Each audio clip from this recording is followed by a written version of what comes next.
E ono noiho ngā kapa I whakaeke atu ki runga I te papa o tātā whāinga I te whakataetae kapa haka a tā ki timu waka I tū ki te kāreti o te aute. Nō reira e rua noiho ngā kapa haka o Ngāti Kahungunu ka haere ki te matatini a te rātau. Hioi tērā ia te whakamiharo o ētahi I te kaha whai atu o ngā kaitito o Ngāti Kahungunu I ngā tapuai o ngā kaitito rongonui o te iwi. Pērā ia paraere tō moana, rā wako wi te tau huata.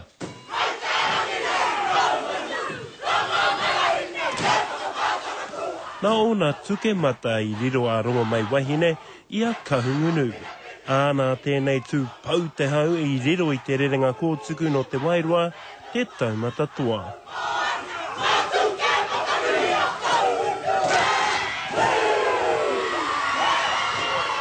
Ko tiro pau te hau I tēnei wā, engari ko te mea nui ko eke a Ngāti Kahungunu I tēnei rā, wai mari e ke mātou ko mātou ka haere hei kanohi, o mātou ko tamate ariki nui ka haere hei kanohi mo te iwi.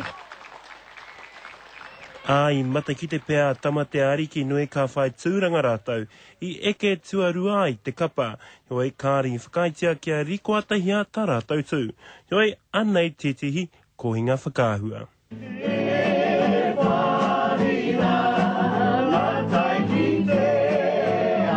I ngā tau ki muri toko maha ngā kaitito waiata rongonui kua puta I te iwi o Ngāti Kahungunu.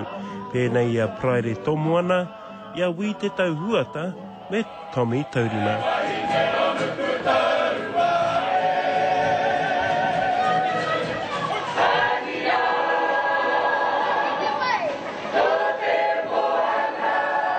Ioi, tēnei te tira hou, tēnei aramai nei. E tupu mai ana ngā reanga hou, e kaha ana ki te mahi tēnei me te tito waiata. I runga I te mōhiotanga, e whakaro anō o rātou, kei rota tātai te ao hou.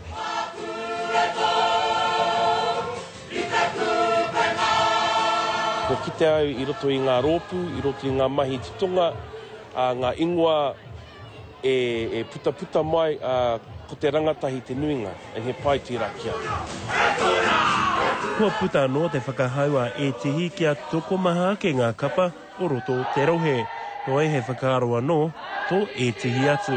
Kia rahi atu I te mea taku rongo mo e tahi atu iwi, nā kei te takiwa o te kaumārima, te kaumāwhitu ki ngā rōpu, nā ko mātou o konei toko ono noho ngā rōpu.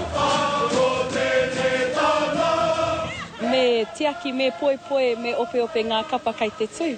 I te mea arahoki a tamatea ariki nui, kua roa nei rātou e tū pakari nei, e tū kaha nei, ana ko te tau rua mano te kau tēnei, kei te tū tonu tērā kapa haka tuakana.